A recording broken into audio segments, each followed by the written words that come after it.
किंवा गरीब नाही, काही नाही, संपूर्ण ताकदीने शिकवू शकतो. परंतु बाबा मेघराज भोसलेला खेचायचं होतं, एवढाच उद्देश होता. आणि काही महिला कलाकारांच्या डोक्यात घातले की पहिली महिला अध्यक्ष करून तुला, म्हणून तिथून फटाफट ती चालू झाली. दररोज एक इकडे एक तिकडे चालू, तुम्हाला माहिती 28 ठराव, परत मंजूर, हायकोर्ट, सुप्रीम कोर्ट. महामंडळाचा इतिहास पाहिला तर 52-55 वर्षात पहिल्या कुठल्या अध्यक्षाला 3 वर्षापूर्वी निश्चितच दिलं. काय होतं भाऊ माहित नाही आमच्या इकडं, की सगळं करून यायचं एकत्र, 2 वर्ष झाले की चालू. पण मी पण त्यांना पुढून उरलो. मी पहिला अध्यक्ष आहे की माझ्या किती केसेस केल्या, काही केल्या, संपूर्ण निकाल आपल्या बाजून राहिले, कुठे आरोप टिकत नाही. अविश्वास ठरावांना माझे सहकारी बोलले, सगळे बोलले, परत एका दिवसांनी परत आम्ही मागितले. 10 वर्ष टिकून बसून मी अध्यक्ष आहेच आहे. सांगण्याचं तात्पर्य एवढे की कुठल्याही संकटाला, भीतीला आपण मागे न सरता आपण राहिलो निश्चित आपल्याला यश येतं. आणि या प्रत्येक माझ्या संघर्षात नाशिककर माझ्या बरोबर राहिले, त्याबद्दल मी सर्वप्रथम आपले आभार मानतो. यासाठी की आता भविष्यात फार मोठं आपल्याला काय ते करायचं. उद्याची निवडणूक की आपण जिंकतोयच सर्व सांगतात, पण किती फरकाने जिंकतो एवढंच चालू आहे. विरोधकांचे सगळे आता प्रकार झाले, म्हणजे कुठे आरोप झाले, भ्रष्टाचार झाले, हे झाले, ते झाले. आमचे खजिनदार संजय डोबे म्हणते की कोट्यावधीचा भ्रष्टाचार झाला. ही तरी चांगली गोष्ट की लाखात म्हणत नाही, कोट्यात म्हणतात नाही, महामंडळ तरी कोट्याधीश आहे हे तरी कळतं लोकांना. परंतु मित्र असं काही झालेलं नाही. प्रत्येक वर्षाचं ऑडिट 40 ते 45 लाख रुपये आपण कोविडमध्ये वाटले, ती सुद्धा 2-2 हजार बँकेत थ्रूच दिलेले. एकही रुपया कॅशने दिलेला नाही, कॅशने घेतलेलं नाही कोणाकडून. जेवढे आपल्याला माधुरी दीक्षित असतील, रितेश देशमुख असतील, अमिताभ बच्चन असतील, जॉन अब्राहम असतील, यांनी जे पैसे दिले ते बँकेमध्ये आले. त्यांना परत रिटर्न्स हे समजा तुमचे 5 लाख आले, तर आम्ही कोणाला दिले, नाव नंबरचे त्यांना दिलेले, अकाउंट डिटेल्स तुम्ही चेक करू शकता. रितेश देशमुख पासून सगळ्या समाजाला तुम्हाला माहिती झाली, कुणी चेक करूया. परंतु काम असतं काही लोकांचं की आपलं काही कर्तृत्व नाही. 50 वर्ष काही संचालक तर असे आपण 25-30 वर्ष वयाचे 85 वर्ष येतात, तरी त्यांना परत यायचंय, परत उभं राहायचं. आपण कुठेतरी थांबलं पाहिजे, केलं पाहिजे. मी स्वतः ठरवलं होतं 10 वर्ष माझं इतिहासात नाव झालं महामंडळात, मी काम करून दाखवलं, माझे रिझल्ट आहेत संपूर्ण बघा की नोंद होईल कुठेतरी भविष्यात. लोकांना कळेल या प्रॉपर्टी कोणी केलं तर मी काही मुस्लिमने केलं. तुम्ही ठरवलं होतं की नको या वर्षी. सर्वजण म्हटले तुम्ही जर आत्ता माघारी चालला तर लोक म्हणजे काहीतरी गडबड केली म्हणून येऊन राहिले. हे लपवण्यासाठी मी गायब झाले. आभार. फॉर्म भरण्यापासून नाटक बघतोय, फॉर्माचा दबाव दिला, फॉर्म भरून दिला वेगळ्या गोष्टी. माझ्या समोर पितांबर काळे, रणदिवे, वर्षाताई सगळ्यांनी फॉर्म केला. 70 फॉर्म भरले गेले, 43 आमच्या विरोधात भरले गेले. त्यांना नाही कुणी आढळलं. कुठे बनाव होता, परत म्हणजे त्यांना उलटे पलटे केल्यानंतर लक्षात आलं की सगळं बेबनाव आहे. ठीक. त्यानंतर 2 दिवस चालले की मेघराज भोसलेंनी परपत्राला 5000 वाटप चालू आहे. ती आता नवीन अफवा चालू होती. आणि म्हटलं मी एवढं असतं तर मी कशाला इकडे आलो असतो, आपलं दुसरीकडेच बसलो असतं ना एवढे पैसे असते तर. हे केवळ बनाव आहे. आणि लक्षात येतं भाऊंना तर माहिती की अशा वेळेला विरोधकांचे आरोप चालू होतात तर आपल्याला नाही खात्री वाटते की आपण एकदम सेफ आहे, आपण जिंकतोय. ही शेवटचं आत्ता जस्ट अर्ध्या तासापूर्वी म्हणजे ती चालू होती की पुण्याच्या टिळक रोडला त्यांचा एक बॅनर लागला होता SP कॉलेजच्या बाहेर, तो त्यांच्याच लोकांनी जाऊन फाडला. आणि आता तिथं पितांबरकाने दिवे उभारून फोटो काढला आणि मीडियावर पडवतात की पुण्यात आम्हाला दमदाटीचा. नशीब मी आता नाशिक मध्ये नाही, मीच फाडला म्हणजे असं चालतं. पण ह्या वयात या लोकांना शोभत सांगायचं की गुरुवार आहे, तुम्ही शामरावला विचारू शकता. फॉर्म भरायच्या त्या दिवशी मी त्या दोघी अचानक आले. ज्यांना यांनी ते सांगायचं राहिलं की इलेक्शन लागलं 17 तारखेला, फॉर्म भरायचं 19 तारखेला, एक दिवस मध्ये मिळाला. तिथून 3420 लोक बसणार, कोणाला उभा करायचं, काय करायचं, कसं करायचं, विभाग वाईज गणित कसं बसवायचं. एक तर आपल्याला प्रॉब्लेम आहे निर्माता तो विभागातला बघायचा आहे, पण तो पुण्याचा असला तर दुसऱ्याला मुंबईचा मिळाला पाहिजे, नाशिकचा मिळाला पाहिजे. हे बसवणं गणित अवघड होतं. हे करत असताना या माझी सर्व संचालकांना मी फोन केला, रिस्पेक्टफुली फोन केला. मला घ्यायचं नव्हतं त्यांना, असं वाटलं नाही की त्यांनी विचारलं पण नाही.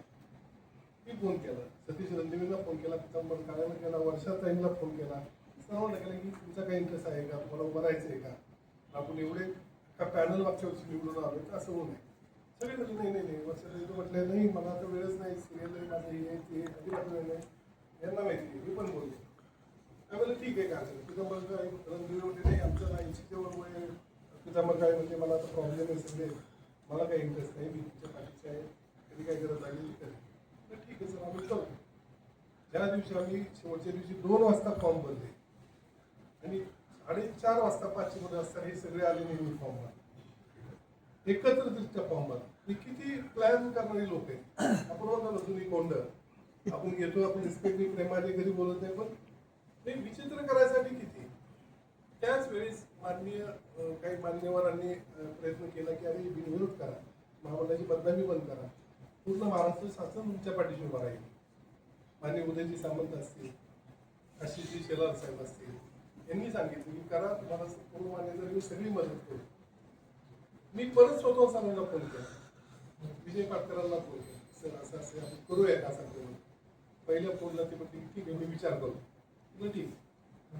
नंतर उदय सामंत साहेब म्हणले अरे खरा तुम्ही नका संवाद घालू, तुमचं पवित्र शासन तुमच्या पाठीशी भक्कम शासन आहे, पंच आहे, सगळं तुम्हाला करू हे करून आम्ही चला लोक सगळे मागे. काही लोकांना जुळाजुळ केली, आम्ही तयार केलं. परत मला म्हणजे तुम्ही बोला पाठवले, परत एकदा बोलले त्यांचा काय फोन नाही आला. 3 दिवस झाले, शेवटचा दिवस फोन मला नाही म्हटले बोलला, तरी मी फोन केला. तर तो फोन आमच्यातली झालेली चर्चा मीडियामध्ये मी सांगितली की मेघराज भोसलेला लाज वाटत नाही मला. तिथून माझा एक व्हिडिओ कदाचित तुम्ही पाहिला असेल, मी त्यांना उत्तर दिलं. कारण मी माझ्या 30 वर्षाच्या कार्यकर्ते भाऊ, माझ्या आई वडील माळकरी आहेत, मी पूर्ण एक संप्रदाय घरातला माणूस आहे. पुण्याची शामराव तलवार साहेब मला ओळखतात. मी कधीच 30 वर्षात कुणालाही अपशब्द काढत नाही, वृद्धांचा रिस्पेक्ट करतो, जेवढं आपल्याला तेवढं काम करतो, नाही जमलं तरी माफी मागतो. परंतु एखादा माणूस आपल्याला डिवचत असतो. 10 वर्ष या लोकांनी मला त्रास दिला. काय दिलं सर्वांना माहिती, स्टाफला माहिती, त्यांचे पगार नाही, लाईट बिल नाही, पदाच्या खिशातून किती वेळा दिला त्यांना विचार, मी पेमेंट केलं, ते पैसे मला पडले, लाईट बिल मी भरले. असं असताना तुम्ही सर्व करत असताना तुम्ही परत ह्या बघून बोलता, तुमच्या एवढा मोठा दम आहे. आम्ही काय असं नाही कुठून आलोय का, ते आमच्या मागे कोणी नाहीये. त्यामुळे मी थोडं तेवढाच एक माझा व्हिडिओ गेला आणि तेवढ्या रागात गेला होतो. त्यानंतर नशिबाने ते काय बोलले नाही, मी पण काय बोललो नाही. विषय सांगण्याचा तात्पर्य विषय की आपल्याला त्या गोष्टी विसरायच्या. मी विसरणार नाही, मलाही कंटाळा आला गोष्टी. आपल्याला 2026 ते 31 विजन काय, लोकबद्दल येताल भांडताल. आता माझ्याबरोबर आहेत ते पण माझ्याशी भांडत होते, परत त्यांना काही दिवसांनी चूक कळली आले, तर त्यामुळे तो विषय नाहीये. पण आता एकत्रित काहीतरी भक्कम केलं. सर्वात महत्वाचं म्हणजे शासन आपल्या पाठीशी, सर्वजण मदत करायला तयार आहे. हे आपणच मूर्ख म्हणणार की आपण मांडत बसलो आणि ही स्थिती.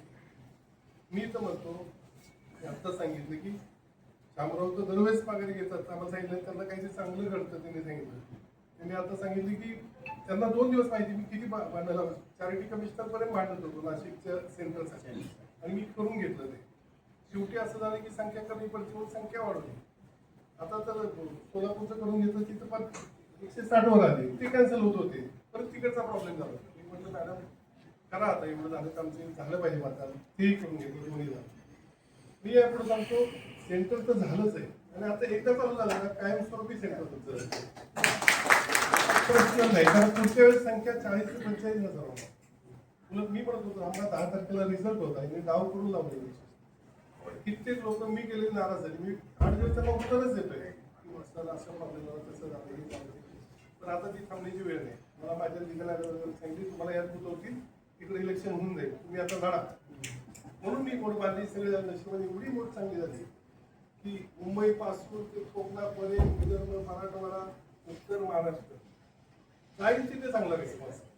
म्हणून मी म्हटलं जिंकणार तर आपण आहोतच, पण अशा प्रकारे जिंकायचे. 100 मतं मिळाली, 80 मतं आपल्याला, 20 मतं त्यांना, या टाकून तरच या लोकांची जी मंजुरी आहे किंवा स्वतःवरही करायची आहे. मी म्हणतो जी बी कोल्हापूरलाच का व्हावी. एक पहिल्या वर्षी कोल्हापूरला झाली, दुसऱ्या वर्षी पुण्यात घ्या, नाशिकला घ्या, त्याला घ्या. आम्ही संचालक बॉडी सुद्धा नाशिकमध्ये घेतो. हा पहिली हा 50 ठेवा, तिथल्या लोकांचे प्रॉब्लेम करा. संचालक बॉडी सुद्धा कोल्हापूरमध्ये, पुणे, मुंबई का सगळीकडे वेगवेगळे घ्या. त्या भागातल्या लोकांचे प्रॉब्लेम होते, त्या लोकांची वेगळी होती का होती, त्यांना करायचं नाही, यांना वेळ नाही, सेलिब्रिटी शूटिंगला वेळ हे काय पवित्र. पण आता आपण घाबरायचं नाही, आपलं होणार आहे, सगळं ठरल्याप्रमाणे होणार आहे. भक्कमपणे आपले लोक पाठीशी आहेत. नाही तर काही भरीव काम करायचं.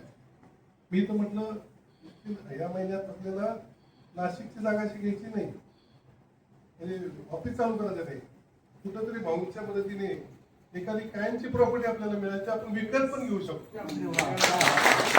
म्हणजे विकत काय घ्यायची, प्रॉपर्टी झाली की कुणी हलवत. माझी शामराव त्यावेळेस सुद्धा विषय झाला आपला, आपण शोधत होतो. मी म्हटलं पैसे आहेत शामराव, पैसे आहेत, आपण घेऊन टाकू. एक घेऊ, मला 1 BHK फ्लॅट असेल, छोटं ऑफिस असेल, काय असेल, पण आपल्या मालकीची होईल. ते झालं तर आपलं कधी आलं नाही. कॉर्पोरेशनची मिळेल, काही मिळेल, ते असून दे.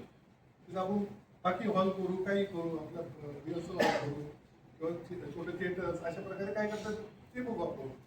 उदय सामंत साहेब आहेत, ते म्हणजे CSR फंडमध्ये करोडो रुपये तुम्हाला देतात. एवढं ते माणूस पाठीशी कलावंत आहे. नीलमताई उभा केलं तर केवढे आरोप झाले तुम्हाला माहिती. या नीलमताईंच्या वर्षांश वगैरेचं मी कॉम्प्रोमाइज करून दिलं. सुनील लगेच साक्षीला सुनील लगेने तो किस्सा सांगितला. तर तो लोक बदलतात, काही फरक पडत. एक सीट आम्ही सोडलं, नीलमताई परत आपल्यावर असणारच. आणि परत 16 प्लस आपले 2 स्वीकृत, 17, 18 एक म्हणजे आपल्याकडे असले नसले. आम्ही हे चेहरे कशासाठी घेतो नेहमी म्हणतो. अभिनेता अभिनेत्री कशासाठी पाहिजे आपल्याकडे, त्यांच्या चेहऱ्याचा उपयोग झाला पाहिजे, ते आपल्याकडे आले पाहिजे. विचारा तुम्ही त्यांना आलं 10 वर्षात किती वेळा तुम्ही मतदानात गेला, किती वेळा कलाकारांसाठी मांडला, उपोषणाला बसला. तुम्ही फक्त सुपाऱ्या घेतल्या सगळीकडे जाऊन. आत्ताची काम करतात ती सभासद नाही आहेत, त्यांच्या सुपाऱ्या जे देतात अशी लोक आहेत सगळीकडे वगैरे.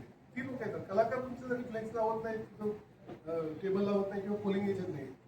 हे तुम्ही पहिलं म्हणजे आपण ज्या संस्थेचं काम करतो त्याची पाठीशी आज नाशिक मधून एक माणूस नाही माझ्या पाठीशी म्हणून म्हणत नाही कुठलाही. उद्या माझ्या पाठीशी एक माणूस नसला तर मला एवढं वाईट वाटलं की मी केलं काय. त्यांनी परत फोन करायची तिकडे याची सुद्धा ताकद नाही मिळली. त्याने काय आपलं चुकलं, आपण का नाही, किंवा मेघनाथ भोसलेंच्या पाठीशी काय आहे, ते का करतात. ते अशा सर्व गोष्टी आहेत. आपण गाळायचं नाही. फक्त नाशिक तुमच्याकडे जे आता 250 लोक येणार, त्याची मोठी संख्या नाही, त्यात आपल्या ओळखी लोक असतील, त्यात थोडं काही कोणाची संबंध करत त्या लोकांपर्यंत पोहोचू शकलो नाही. उत्तर महाराष्ट्रातली काही वेगवेगळ्या क्षेत्रांमध्ये येते ते तिथं आले तरी तुम्ही समजावून सांगा, प्रेमाने सांगा. त्याप्रमाणे सांगितलं की नाशिकचे आदर्श ठेवून शिस्तीत त्यांना वेलकम करा. चहा पाणी जेवण काय पाहिजे दिलं लोक ते सगळं करायचं. त्यांना जर गैरसमज असतील तर समजून सांगा. मतदान कसं करायचं ते सांगा. यंदा निर्मात्यामध्ये 2 जण आहेत, 2 मतं द्यायचे, विद्यार्थीमध्ये 2 द्यायचे आणि बाकी 10 कॅटेगरीमध्ये 10 द्यायचे. ते समजावून सांगायचं म्हणजे आपण काम करायचं. भविष्यात अनेक विजन आहे. त्याप्रमाणे आता निर्मात्याचे मी निर्माता आहे, मला माहिती काय प्रॉब्लेम आहे. तेच आता शिवसेनेचे मंत्री माननीय परिवहन मंत्री यांच्या मार्फत प्रत्येक एसटी स्टँडवर मी रिप्लेक्स व्हावं. कारण वितरणाची व्यवस्था आहे, वितरण सुधारल्याशिवाय मराठी चित्रपट रिलीजचा प्रॉब्लेम सॉल्व्ह होणार नाही. माझ्याकडे त्याचा पूर्ण प्लॅन आहे.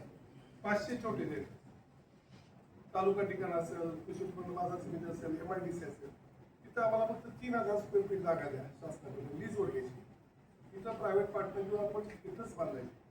ते 150 कॅपॅसिटी 2 थिएटर्स असतील. एक थिएटर हिंदीसाठी असेल, एक मराठीसाठी असेल. याच्यासाठी की ते उत्पन्न पण यावं आपल्याला. यातून जे उत्पन्न येईल त्यातून प्रत्येक निर्माता प्रत्येक कसलाही चित्रपट असेल 10,000 एका थिएटरमध्ये वीकमध्ये आलं तर त्याला लाखो रुपये येतील आणि तो सेफ होईल. ते आता काहीच शेअर येत नाही. असे बरेच प्लॅन आहेत. स्पॉट वाईज लाईन पासून त्यांना कौशल्य विकास कसं ट्रेनिंग दिलं पाहिजे, निर्मात्यांचा असेल, बाकी वेगवेगळ्या कॅटेगरी असेल, तर बऱ्याच गोष्टी आपल्याला करायच्या. वेळ कमी, आपल्याला दिवस कमी मिळाले. आपल्या सर्व्हिस आपला जाहीरनामा पण आलेला आहे. तर हार्ड कॉपी आता नाही आहे, पण सॉफ्ट कॉपी तुम्हाला पोहोचेल. तुम्ही तुमच्या मित्रांना पाठवा. आजची रात्र अतिशय महत्त्वाची. जेवढे 5-10 होतं आपल्याला रिकल करता येतील तेवढं आपण बहुमताने करायला आहोत आणि निश्चित येईल. कारण ज्या प्रकारे रिस्पॉन्स सगळीकडे आहे निश्चित येईल याबद्दल मी खात्री करतो. जास्त बोलत नाही, उशीर झालेला आहे. मला पण पुण्याला पोहोचायचे आणि सकाळी उभारायचे. परत एकदा आपल्या सर्वांचं मनपूर्वक आभार मानतो आणि नक्की विजयी मेळावा परत इथं जोरात करतो.